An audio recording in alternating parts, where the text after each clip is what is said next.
수박, 거달, 기식 그런 인간관계 말고 참된 인간관계를 강조할 때에 가끔 등장하곤 하는 그런 이야기로 오늘 말씀 시작하겠습니다. 어떤 형제님의 부인께서 갑자기 심장마비로 세상 떠났습니다. 그때가 새벽 2시였습니다. 이 도움을 청하려고 새벽 2시에 이 개인 전화번호부를 펼쳤는데 약 500명 정도 명단이 있었습니다. 인간관계 잘한다고 소문난 분이었어요. 그런데 정작 이 한밤중에 신뢰가 되지 않을 사람이 누군가 확인해 보니 한 명도 없었습니다. 그래서 다시 교회 교인 명부를 펼쳤습니다. 역시 밤중에 꼭두새벽에 전화해서 깨워도 괜찮을 막역할 사람이 누군가 찾아봤는데 역시 한 명도 없었습니다. 결국 아침이 되어서야 다이얼을 돌리기 시작했습니다. 그때 그 형제님이 이렇게 단식했다고 합니다. 내 인생 헛살았구나. 한밤중 가장 고통스러울 때 전화할 사람을 한 명도 사귀지 못하고 살아오다니. 여러분에게는 깊은 밤일지라도 머뭇거리지 않고 전화를 바로 걸 수 있는 분이 몇 분 정도 되십니까? 여러분, 우리 교육자들은요 좀 부족하고 실수는 해도 여러분이 꼭두새벽에 전화해도 우리 교육자들은 받을 준비가 되어 있다고 하는 거, 그 정도는 알고 계시지요? 여러분, 유튜브를 통해서 은혜 받는 분들이 계시다고 들었어요. 다른 교회 목사님 설교 듣고 은혜 받는다는데 목사야 좋지요. 속 사람이 피폐해지는 것보다 어떻게든지 속 사람이 강건해지는 거 얼마나 좋습니까? 얼마나 좋습니까? 그것은 문제될 게 전혀 없어요. 근데 그런 분들하고 여러분 교회 교육자들하고 누구하고도 가까이 지내야 되는 줄 아십니까? 왜 이렇게 선뜻 대답을 안 하실까? 만일 여러분에게 위급한 일이 벌어졌을 때 유튜브에 있는 그분들이 여러분에게 다가올 것 같아요? 여러분에게 기도 제목이 있을 때 유튜브로 영향을 주는 그분들이 여러분에게 다가와서 함께 마음 아파하고 함께 여러분의 기도 제목에 동참할 것 같습니까? 여러분, 가정도 그렇습니다. 가정도 굳이 부모님께 효도할 필요가 뭐 있어? 효도는 구시대 유물이야. 그저 당신 편한 대로. 부모는 부모 인생이고 자식은 자식 인생이지, 이게 대세야. 그러면서 여러분, 불효하는 것을 편들어주는 사람을 더 가까이 해야 하는 것입니까? 아니면 좀 싫은 소리 하더라도 무슨 위급한 일이 있다 그러면 버선발로 맨발로 달려오시는 부모님을 더 가까이 해야 하는 것입니까? 제자들 같은 경우 자신들이 풍랑을 만났을 때 건져주시고 그저 부족한 자신들임에도 불구하고 제자 삼아주신 예수님을 가까이 하는 게 맞았을까요? 아니면 자신들을 위협이나 하는 그런 무리들 눈치 보는 게 맞았을까요? 본문을 보면 제자들이 두려워하고 있습니다. 왜 두려워합니까? 죄져서 두려워하는 게 아닙니다. 죄진 거 없는데도 두려운 거예요. 유대인이 두려운 겁니다. 죄진 게 없다니까요. 잘못한 거 없는데도 두려운 거예요. 이거 성령님께서 주시는 마음 아닙니다. 그건 마귀가 주는 마음이에요. 요즘 한국 교회에 참 이 상담하면서 신방하면서 마음 아픈 일들이 한두 가지가 아닙니다. 한국 교회가 그래요. 이 코로나 사태 있으면서 교인들이 교회를 못 나왔습니다. 현장에 나왔더라면 교인들끼리 만나가지고 두려움과 근심 걱정이 있으면 그걸 털어놓고 말하는 중에 벗어날 수 있는 길을 스스로 알든지, 혹은 누군가가 하는 얘기를 듣고 함께 기도하면서 벗어났는데 그 길이 막히다 보니까 두려움, 근심, 걱정에 벗어나지 못해가지고 결국은 공황장애까지 겪으면서 잠을 못 자는 분들이 지금 한국교회에 적지 않다고 합니다. 뭐 잘못한 것이 없는데도 괜시리 두려워서 잠을 자지 못한다. 여러분, 이것은요 인간적인 방법으로 해결책이 없다고 하는 거 여러분 아실 겁니다. 그럴 때는 오직 하나, 이 고민거리가 있는 무덤조차 빈 무덤 되게 하시는 예수님의 말씀을 묵상하면서 말씀 붙들고 이기는 수밖에는 해답이 없습니다. 여러분, 본문에서 두려워하고 있는 제자들, 예수님으로부터 성경을 그렇게도 많이 배웠지만 주님을 바라보지 않고 유대인 눈치 보다가 지금 두려움의 바다에 빠져 들어가고 있는 겁니다. 당당할 수 있는데도 괜시리 두려움의 포로가 되어 간다면, 겁쟁이가 되어 간다면 이건 주님이 원하시는 그림이 아닙니다. 왜 죄 지은 것이 없는데도 두려워서 겁쟁이 되어 갑니까? 혹시 여러분 가운데도 그런 분 계십니까? 아니, 내가 잘못한 거 없고, 나 또 하나님한테 필요하면 기도하고, 근데 왜 이렇게 마음이 두려운 거지? 마음이 왜 이렇게 불안한 거지? 그거 왜 그러는 거예요? 혹시 여러분, 나는 내가 생각해도 겁쟁이다, 내가 뭐 잘못한 것도 없는데 왜 이렇게 내가 지금 막 불안해하고 하는 거지? 혹시 남들로부터 겁쟁이 소리 들은 분 계십니까? 여러분 생각해 보세요. 이 본래 이 겁쟁이라고 하는 말은요, 누구에게 들으면 참 모멸감 느끼잖아요. 이 겁쟁이는 어둠의 세력에 눌려가지고 억울하게 피해당할까 봐 자신 소견대로 살아가지 못하는 사람이 겁쟁이입니다. 하나님께서 약속의 땅을 차지하라고 분명 가나안 7족속 허락하신 겁니다. 그러면 그들과 선한 싸움 싸워야지요. 근데도 그들만 봤다 그러면 겁이 나가지고 그냥 도망가 버리는 거예요. 그래서 약속의 땅, 약속의 산지를 차지하지 못하는 겁니다. 이게 겁쟁이에요. 예수님이 위험에 처했다가 체포되시는 그것만 보고 도망간 제자들 역시 같은 부류입니다. 자, 그러면 중요한 건 이거예요. 여기서만 끝나면 복음이 아니죠. 그러면 두려워서 비겁해지고 있는 그들을 우리 예수님은 어떻게 다가가셨습니까?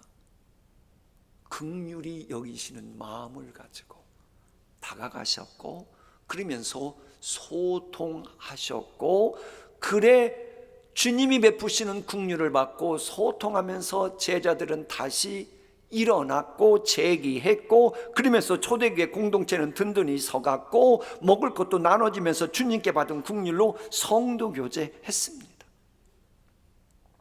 내가 긍휼히 여기시는 그 주님의 사람이 분명하다면 이제는 나도 긍휼히 여기는 마음을 가지고 가정생활, 교회 생활해야 합니다.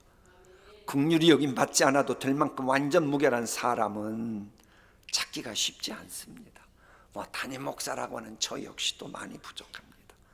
나름 최선 다했다고 하지만 어떤 때는 내가 지혜가 없구나, 그럴 때가 한두 번이 아니에요. 기도하면서 설교 준비했어도 설교 듣고 간혹 생각지도 않은 구석에서 시험 드는 분이 계시잖아요. 그럼 그런 분 보면 나는 내가 참 부족하구나,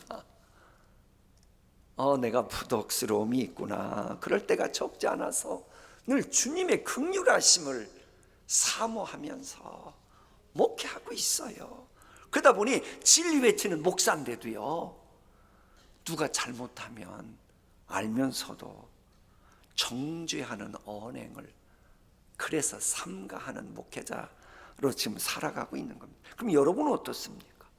같은 교회 다니는 형제 자매들이지만 마음에 안 드는 구석이 있는 분들을 만날 때 여러분은 어떤 반응 보입니까? 주님은 우리가 좀 부족해 보이고 연약해 보인다고 해가지고 정죄의 칼, 비판의 칼 들이미는 것을 원하시지 않습니다. 긍휼히 여기는 마음으로 우리가 살아가길 원하시는 거예요. 물론 긍휼히 여기는 마음, 우리 주님이 원하시는 마음이죠. 나는 자비를 원하고. 뭘 원치 않는다고요? 제사가 필요 없다는 겁니까? 제사보다 자비가 먼저라는 거예요. 저 제사 있잖아요, 죄 없으신 예수님을 십자가에 못 박아 죽였던 그 무리들은 제사 드리는 전문가들이었습니다. 그들은 성경 지식을 어려서부터 모태에서부터 많이 알고 있었던 율법사 서기관들이었습니다. 그런데 그들에게는 긍휼히 여기는 마음이 없으니 그거 가지고 범죄한 거예요. 요즘 코로나 사태로 인해서 지금 한국 교회가 약해지니까 이단 세력이 극성을 부리고 그러다 보니 이제 목사님들도 만나면 이단 대처 이야기들을 하는데요. 어느 목사님이 그 얘기를 해요. 요즘 그 매스컴에 많이 보도되고 유튜브에도 나오는 이단 교주 있잖아요. 그 사람을 교회 학교에서, 그 사람이 교회 학교에 다녔답니다. 직접 가르쳤던 분에게 들었대요. 그 이단 교주 교회 학교에 다닐 때 성경 지식이 그렇게도 많았답니다. 근데 그 많은 성경 지식이 있어야 뭐예요? 결국 그거 가지고 긍휼히 여기는 마음이 없으니 남의 집 귀한 딸들을 취행하고 그러는 거 보십시오. 여러분, 긍휼히 여기는 마음이 없으면 제사 전문가라고 해도, 뭐 성경 전문가라고 해도 그건 주님이 인정하시지 않습니다. 긍휼히 여기는 마음 우리가 반드시 가져야 됩니다. 성도 교제할 때도 그렇습니다. 여러분, 세상에서는요, 흔히들 물질이 많거나 권력이 있는 등 외적인 조건이 화려한 사람들을 주로 주목하고 또 그들 위주로 모든 것이 진행되기에 그런 곳에 가면 우리 같은 서민들은 그 자리에 있는지 없는지 왔는지 뭐 사라졌는지 관심도 안 갖는 게 세상 모임이에요. 그러나 교회는 그러면 안 되는 겁니다. 교회는 그 누구나 다 관심을 가져줘야 돼요. 왜? 교회는 사람을 볼 때 외모 보지 않고 하나님의 형상을 닮아 창조된 그것을 주로 추구하는 그런 신앙생활하는 사람들의 모임이 교회이기 때문에 그래요. 저도 이 설교 준비하면서요, 주님, 혹시 교인들 가운데 스스로 나는 못 배웠다, 나는 돈이 없다, 그러다 보니 저 목사도 나를 무시한다, 혹시 그래서 시험 드는 분이 있을까 봐 하나님, 그런 분이 있었다면 저의 부독스러움 용서해 주십시오 회개했어요. 여러분, 교회는 알아야 돼요. 교회는 외적인 것은 설령 못 볼 수 있어요. 그래도 빈부귀천 막론하고 한 분 한 분은 중시해야 합니다. 그게 교회입니다. 우리 교회도 엊그제 조사를 해봤어요. 그때 극빈자 되신 분들이 56분이나 되시더라고요. 여러분, 그런 분들 우리가 관심을 갖고 기도해주고 따뜻하게 다가가야 합니다. 여러분, 주님은 누구나 귀하게 보셨기에 가난한 자들, 세리, 장기들과도 소통하셨어요. 우리도 주님처럼 좀 긍휼히 여기는 마음만 있다면 교인들과 성도 교제할 수 있습니다. 여러분, 구역 소속됐잖아요. 구역원들과 좀 소통 좀 하셔요. 아멘 안 나오시는데. 그리고 한 달에 두 번째 주일은 자치단체 가서 성도 교제하는 날이잖아요. 그럴 때랑 좀 세상 선약 좀 특별하지 않으면 하지 마시고 그냥 아예 다이어리에 이날은 교회 자치단체들과 만나는 날 좀 선약 좀 해놓으면 안 돼요? 아멘 안 해도 제가 어떻게 하겠어요? 성경에 뭐 그렇게 하라고 하는 말씀이 없으니까. 분명한 것은 서로 귀한 줄 알아야 돼요. 우리 주님 보십시오. 간음하다 현장에 잡힌 여인 보시고 뭐라 그러셔요? 나도 너를 정죄하지 않노니. 주님이 누굽니까? 얼마든지 정죄하실 수 있는 그런 능력, 자격이 있는 분이지요. 이 저 말씀 나오는 대목은 그래요. 간음하다 현장에 잡힌 여인을 예수님께 데려다가 예수님이 율법적으로 옳은지 그른지 그 함정 파놓고 거기 빠졌다 그러면 간음하다 현장에 잡힌 여인들처럼 문제 있는 사람들을 가까이 하는 예수님이라고는 이거 완전 엉터리다, 요 이간질 시키려고 이간계 쓰면서 하는 상황에 저 말씀 등장해요. 그때 그런 상황에서 율법을 만드신 예수님은 뭐라고 말씀하셔요? 너희 중에 죄 없는 자가 먼저 돌로 치라. 나도 너를 정죄하지 아니하노니. 여러분, 누군가를 정죄하는 것 때문에 성도교제 못하고 있습니까? 그런 분은 그럴 수 있다. 근데 예수님은 그러세요. 죄 없으면 그러라는 거예요. 죄 없으면. 죄 없는 사람이라면. 물론 의인이 악인 앞에 굴복하는 것은 우물의 흐려짐과 샘이 더러워짐과 같습니다. 그러니까는 뭐 긍휼히 여긴다고 해서 무조건 좋은 게 좋지 그러면 안 돼요. 여러분, 더럽혀진 샘에 와서 물을 먹으려고 하는 사람이 어디 있겠어요. 그래서 우리 주님은 나도 너를 정죄하지 않는다 하시면서 다시는 뭐 하지 말라? 죄를 범하지 말라. 긍휼은 베푸시지만 무조건 베푸는 게 아니고 진리 살리고 사람 살리는 방향으로 나가면서 긍휼을 베풀라는 거예요. 이런 진리를 잘 알았던 사람이 다윗입니다. 우리가 40일 특별 새벽기도회 때 자주 언급했던 다윗 보면요, 그 다윗하고 열왕기에 나오는 솔로몬과 차이점이 있어요. 다윗은 긍휼히 여기는 마음을 가지고 인간관계를 했고, 솔로몬은 지혜가 많다 보니 요리조리 따지고 재가면서 인간관계를 했습니다. 누가 더 유리했을 것 같아요? 결과를 봅니다. 긍휼히 여기는 마음을 가지고 인간관계했던 다윗이라고 하는 그의 왕국은 시간이 지날수록 흥왕하고 강력해졌습니다. 그런데 이리 재고 저리 재고 했던 솔로몬의 나라는 나중에 둘로 쫙 갈라지는 빌미를 발로 솔로몬이 제공하고 맙니다. 하나님께서 원하시는 그런 성도 교제는 지혜보다도, 무엇보다도? 지혜보다도 긍휼히 여기는 마음이 더 중요해요. 그래서 이건 제 얘기가 아니고 우리 예수님 말씀입니다.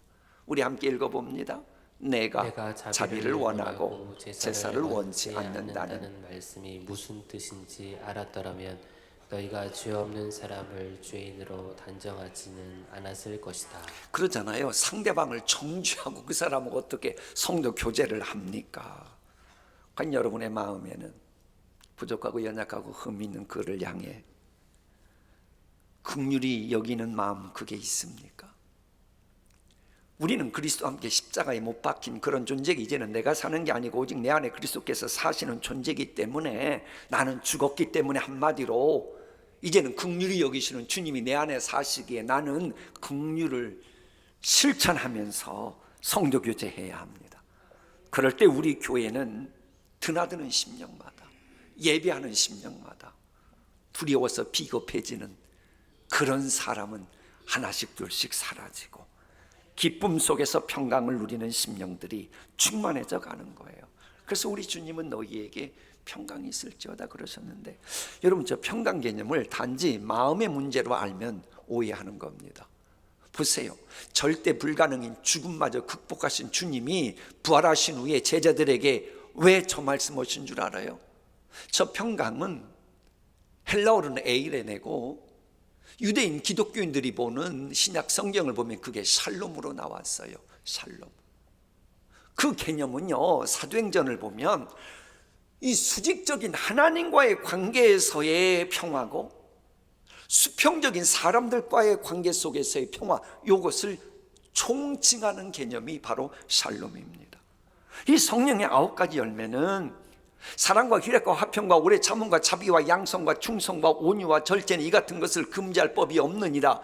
저 열매를 맺어가는 상태가 바로 평강이에요. 그런 것만큼 이 다툼을 일으키는 이 전쟁의 반대 개념이 또한 평강입니다. 자꾸 다툼을 일으키는 육신의 열매가 뭡니까? 육체의 일은 분명하니 곧 음행과 더러운 것과 호색과 우상 숭배와 주술과 원수 맺는 것과 분쟁과 시기와 분냄과 당짓는 것과 분열함과 이단과 투기와 술 취함과 방탕함과 또 그와 같은 것들이라. 그래서 이 부활의 능력인 이 평강을 위해서 나 자신을 무력화시키는, 십자가에 못 박아버린 그런 심령은 이제 성령님의 인도하심을 따라가야 합니다. 갈라디아서 말씀, 그리스도 예수의 사람들은 육체와 함께 그 정욕과 탐심을 십자가에 못 박았느니라. 만일 우리가 성령으로 살면 또한 성령으로 행할지니 헛된 영광을 구하여 서로 노엽게 하거나 서로 투기하지 말지니라. 저 성령님은 진리의 영입니다. 저 진리의 영인 성령님과 이 평강에 대해서 썼던 시대는 로마 제국이 지배하던 시대였어요. 로마 제국이 지배하던 시대를 우리 아이들이 기억하기로 팍스 로마나 그럽니다. 팍스 로마나 시대. 그러면 그 시대에 저 평화 개념, 샬롬 개념은 뭐였냐?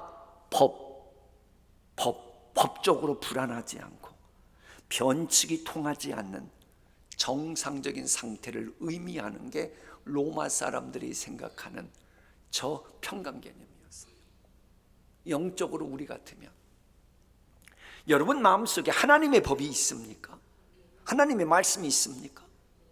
강하고 담대하라고 하는 하나님의 음성이 들려오고 있습니까? 그러면 그 말씀의 법적으로 내가 불안하지 않아야 돼요. 요동치지 않아야 돼요. 눈에 보이는 감정, 현상 그거 보고 내가 두려움이 있으면 그건 성경적인 평강이 아닙니다. 주께서 주시는 마음이 아니에요. 말씀 안에서 내가 자유함 누려야 이게 바로 평강이에요. 이렇게 되잖아요. 당연히 내 마음에 평강 누리면 영혼이 잘된 같이 범사가 잘되고 강건해지면서 모든 것이 정상적으로 회복되기 시작합니다. 심지어는 천지만물 삼라만상과도 정상적으로 회복되어 가는 겁니다. 평강이.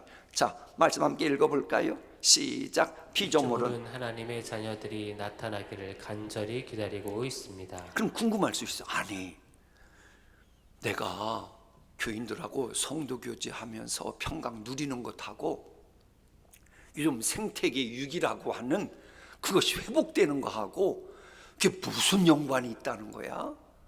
이런 생각 혹시 하시는 분 계실지 몰라요. 그건 불신자들도 다 아는 겁니다.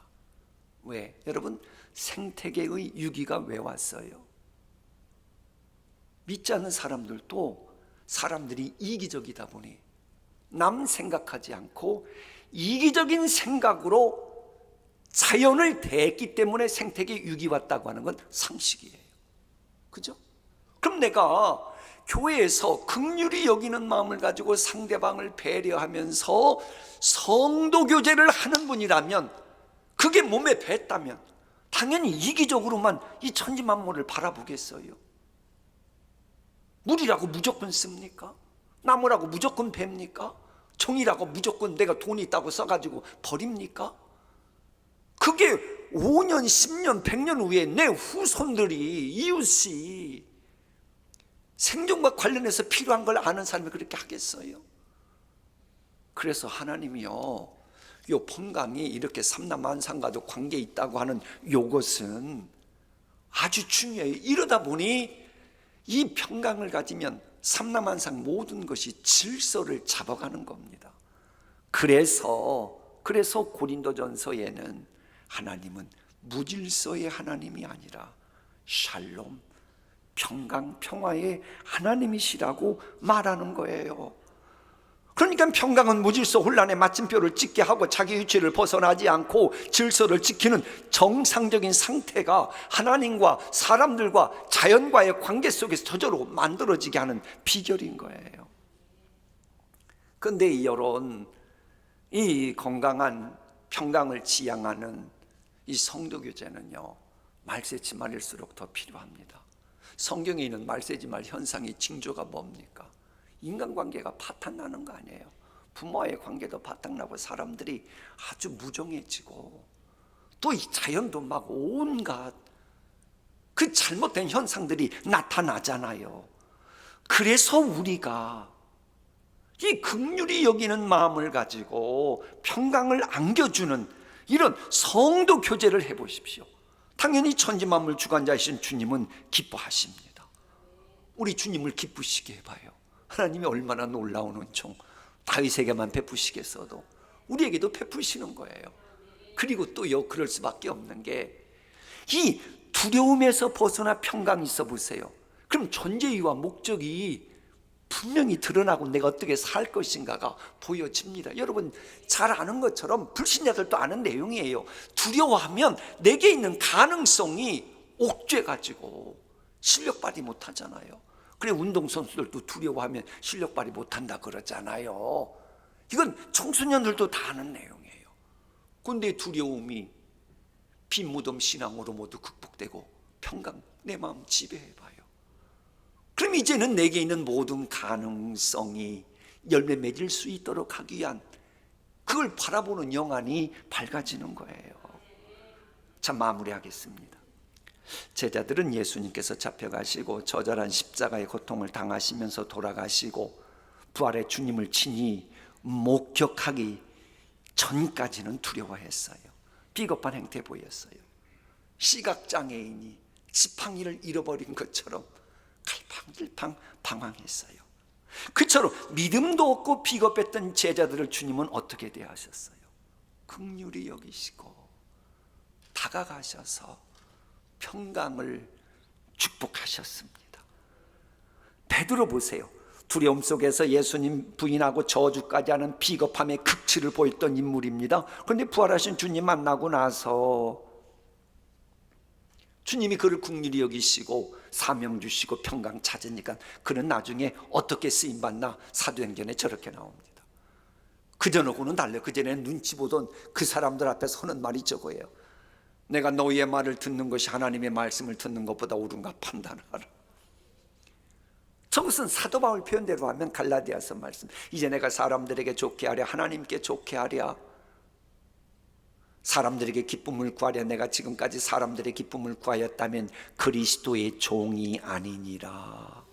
이제 나는 오직 내 모든 것 주장하시는 주님 기쁘시게 하는 종으로 살아가겠다고 당당히 지금 외치는 거예요.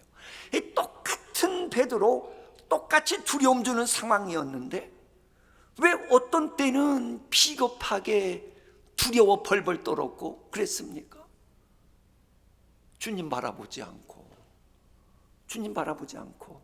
그러다가 두려워서 비겁해졌고, 똑같은 상황인데 부활하신 주님 바라보니까는 긍휼 베푸시는 주님 바라보면서 그렇게 당당할 수 있었던 거예요. 똑같은 상황이지만 내가 뭘 선택하느냐가 중요해요. 그래서 라브리 공동체의 어머니라고 하는 에디쉬 쉐이퍼가 이런 말을 했어요. 두 제수가 감옥 창사를 통해 밖을 내다보고 있었다. 한 사람은 진흙을 보고 있었다. 그러나 또 한 사람은 별을 보고 있었다. 똑같은 감옥인데도 달라요. 똑같은 두려움의 감옥에 있어도, 똑같은 두려움의 포로가 됐어도 사람마다 반응이 달라요. 두려움이 엄습할 때에 땅의 것 진흙을 보다가 그 진흙의 수렁 속에 빠져들어가 소망을 잃어버리고 절망하는 사람도 있고, 오히려 두려움이 밀려올 때에 그 두려움이라고 하는 보자기에 담긴 하나님의 은총, 왜 하나님은 감당할 시험만 주시니까 그걸 바라보면서 마치 체질 당할수록 더 가까이 나아가는 것처럼 주님께 다가가는 알곡처럼 속이 꽉꽉 차들어가는 그런 신앙인이 있습니다. 성도가 두려워하면서도 소망의 별을 바라볼 수 있는 신앙, 그게 바로 두려움을 무력화시키는 빈무덤 신앙입니다. 빈무덤이 되게 하신 주님을 바라보면서 신앙생활하는 것이 가장 절실한 시점이에요. 개인적으로도 가정적으로도 지금 국내외 세계 상황 아시잖아요. 사업하는 분들도, 한국 교회는 물론 세계 교회도, 열방에서 선교사역 하는 분들도 지금 많이 무너져서 수축하는데 힘들어하고 있어요. 이럴 때 우리 어떻게 해야 됩니까? 빈 무덤을 통해 두려움을 쫓아내고 평강으로 인도하시는 주님을 우리가 그들에게 전해야 돼요.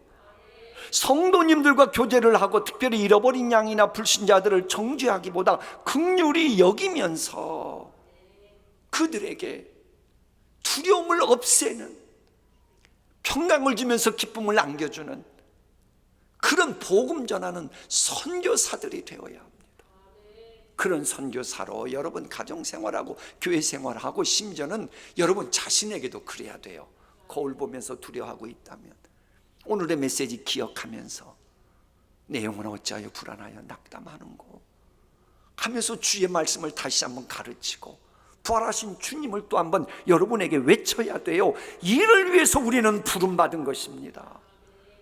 두려워하고 있는 제자들에게 본문처럼 손과 옆구리를 보이시면서 부활의 능력을 증거하면서 기쁨을 안겨주셨던 예수님, 그 예수님의 지체답게 두려움 가운데 있는 심령들에게 빈 무덤의 신앙을 전파하는 선교사 같은 삶을 살라고 주님 우리를 부르신 겁니다. 그런 삶을 살아간다면 여러분이 가는 곳곳마다 그게 가정이건 교회건 어느 걸 만나든지 간에 기쁨의 메아리가 울려 퍼지면서 평강이 넘쳐날 것입니다. 이런 복이 우리 모두에게 임하기를 소원합니다. 기도하십니다.